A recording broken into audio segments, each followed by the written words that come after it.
la NASA vient de partager la nouvelle la plus incroyable.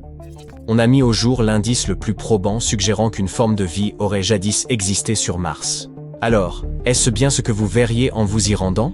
Imaginons cela un instant. Autour de vous, le monde prend une teinte rougeâtre, plus sombre que celle de la Terre, tandis qu'une tempête de poussière s'annonce au loin. Soudain, vous distinguez une créature singulière qui vous glace d'effroi. Elle se dresse bien au-dessus de vous, dotée de bras et de jambes étrangement allongés. Sa peau arbore une nuance orangée, et ses yeux immenses, semblables à des lentilles luisantes, vous observent fixement. En y réfléchissant, tout cela paraît logique. La gravité martienne, plus faible de 38%, favorise une croissance démesurée. Les astronautes eux-mêmes gagnent parfois jusqu'à 5 cm dans l'espace. La faible gravité laissant le fluide entre leurs vertèbres se dilater. Quant à cette teinte si particulière, elle constituerait une protection contre les radiations solaires. Mars ne possédant aucun champ magnétique global, rien n'y atténue l'exposition.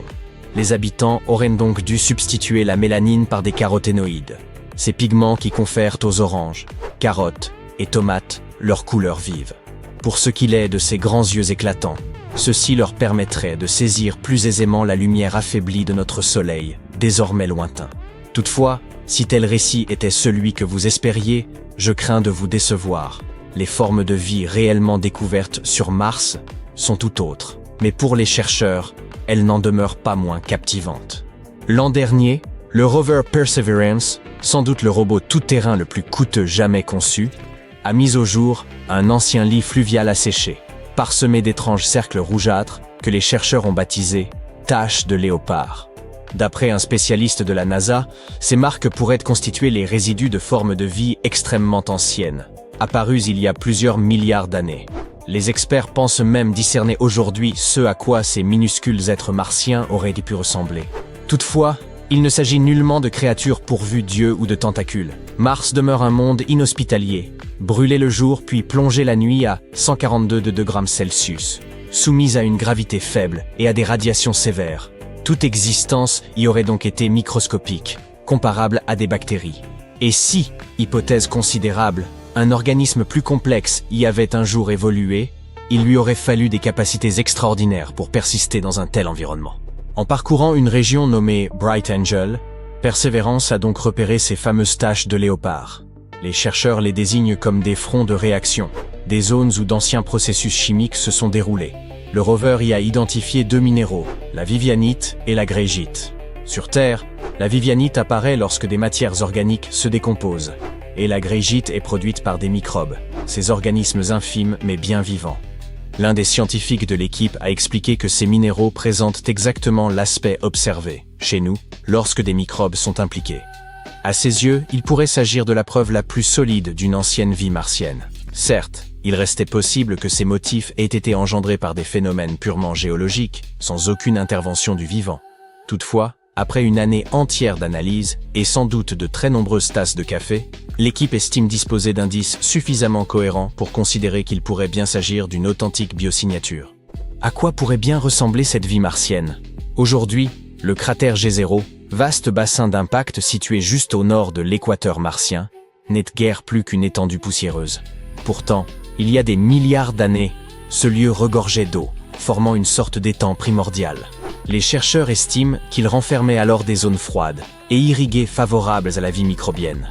Ceux-ci se seraient nourris de matières telles que le carbone, le soufre et le phosphore contenus dans les roches. Et les minéraux qu'ils ont générés pourraient être ceux que nous observons aujourd'hui sous la forme de ces fameuses taches de léopard.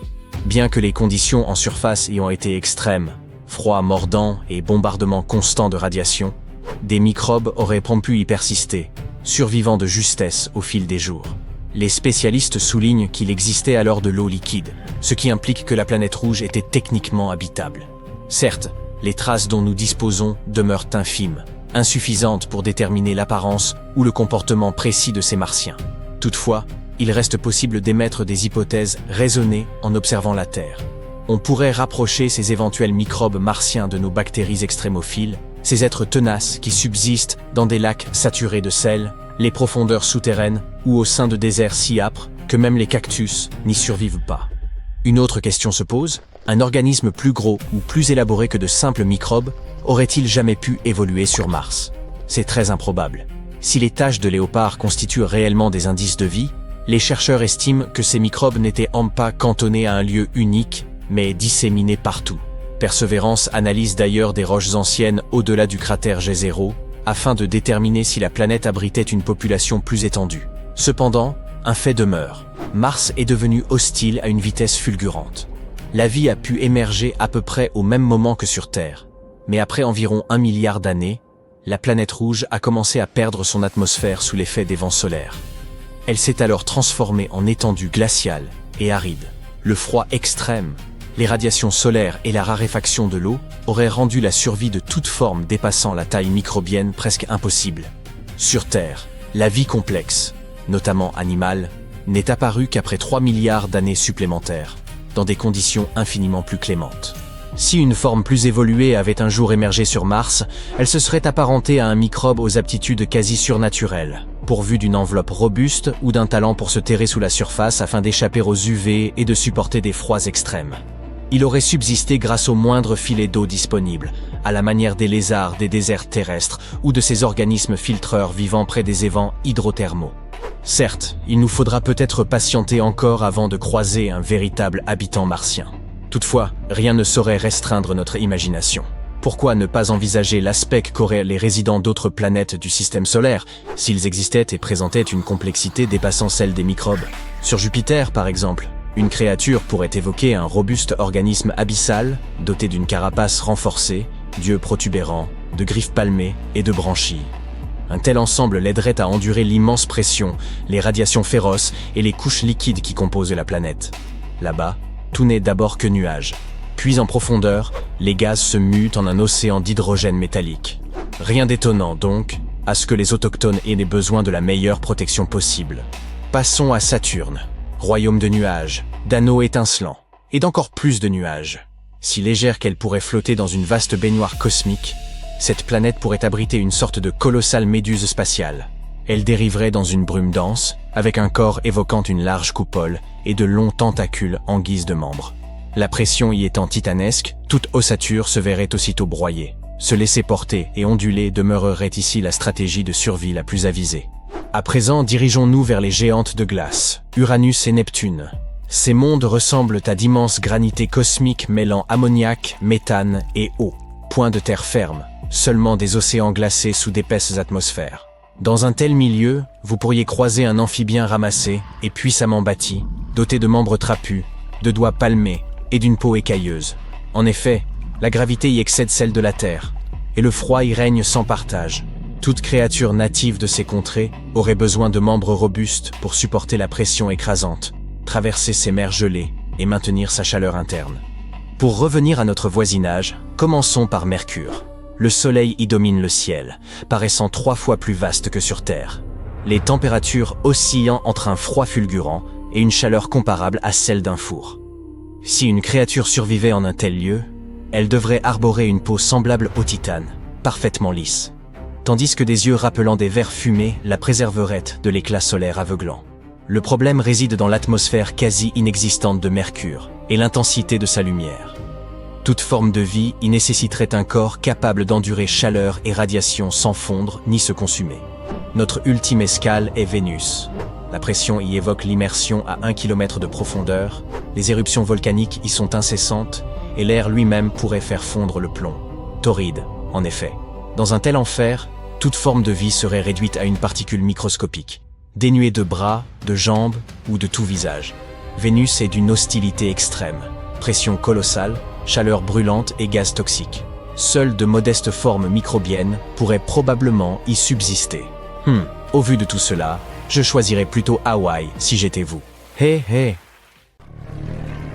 Imaginez un tigre. Les tigres sont connus pour ces belles rayures qu'ils conservent toujours. Cependant, imaginez si les rayures du tigre pouvaient changer de taille, de position et de couleur de temps en temps. Magique, n'est-ce pas? Eh bien, c'est exactement ce qui se passe avec un titan de notre système solaire, Jupiter. Pourquoi et comment? Eh bien, les astronomes pourraient bien avoir la réponse. Alors voyons voir. Jupiter est une planète immense et fascinante. Lorsque vous regardez sa photo de loin, c'est comme voir un magnifique lever de soleil.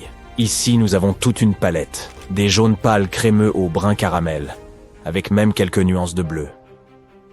Jupiter est un astre époustouflant, composé principalement d'hydrogène et d'hélium, tout comme notre Soleil. Cependant, elle n'a pas rassemblé assez de matière lors de sa formation pour devenir une étoile. Au lieu de cela, elle est devenue une boule colossale de gaz qui pourrait contenir plus de 1300 terres à l'intérieur. Jupiter présente ces motifs intéressants de nuages sombres et clairs qui tournoient autour de la planète en bandes alternées, comme d'immenses rayures. Ces rayures sombres sont appelées bandes, et les plus claires sont appelées zones. À vrai dire, elle n'est pas unique en son genre. La Terre et Jupiter présentent toutes deux ces motifs dans leurs atmosphères. C'est juste que la Terre n'en a que quelques-uns, alors que Jupiter en a beaucoup plus. Pourquoi ces bandes sont-elles brunes et beiges ? Cela peut s'expliquer par la combinaison d'hydrogène, d'hélium et d'autres traces d'éléments dans l'atmosphère de la planète. C'est un peu comme mélanger différentes couleurs de peinture pour créer de nouvelles nuances. Ces bandes créent de magnifiques motifs à travers la surface de la planète.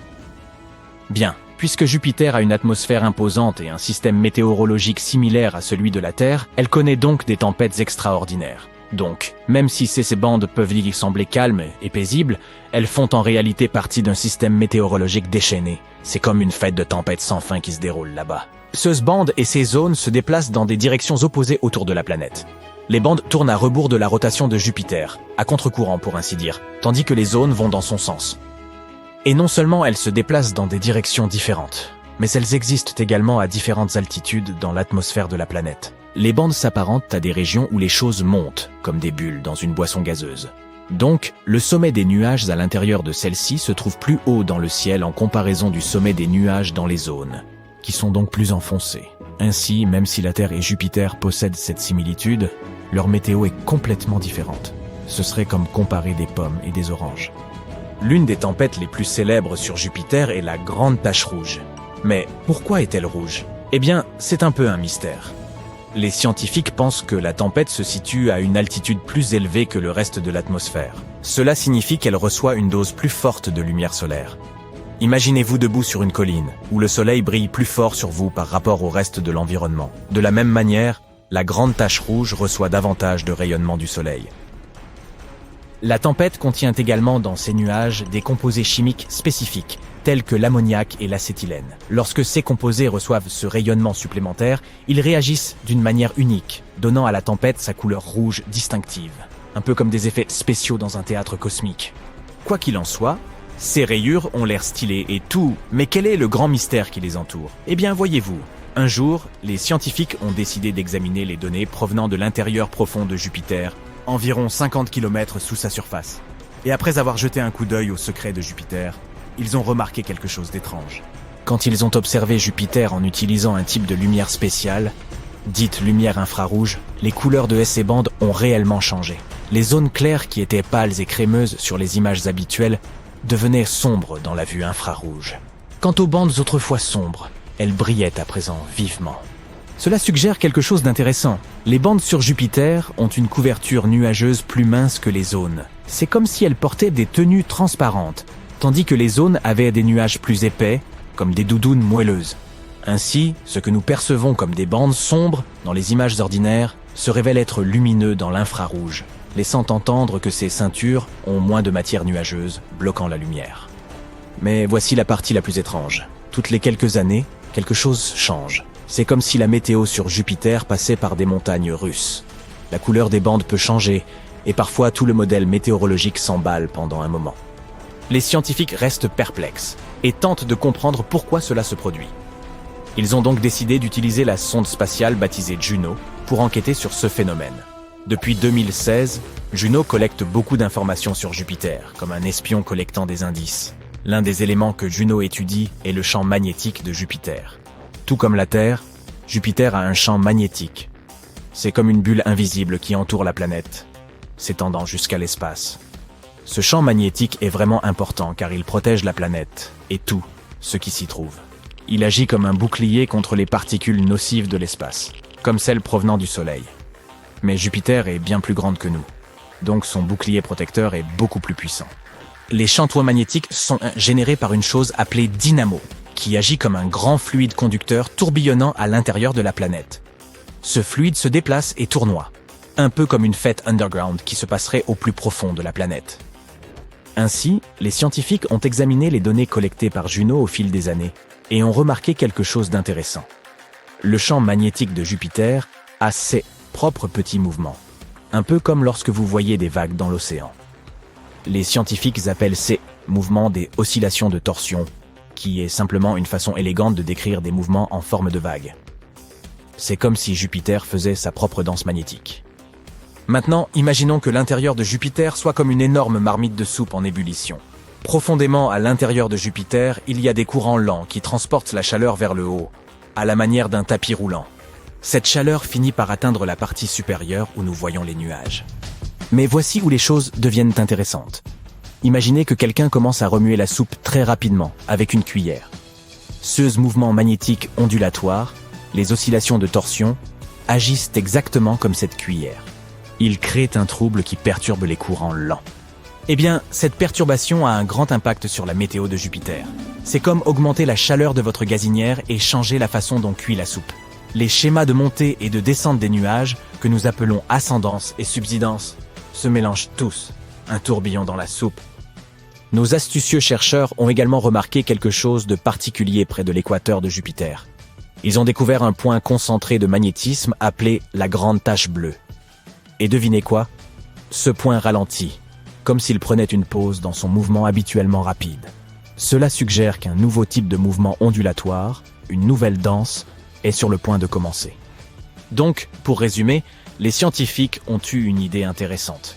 Ces mouvements magnétiques ondulatoires, les oscillations de torsion, perturberaient les courants lents à l'intérieur de Jupiter, déréglant les motifs des nuages et provoquant des conditions météorologiques extrêmes.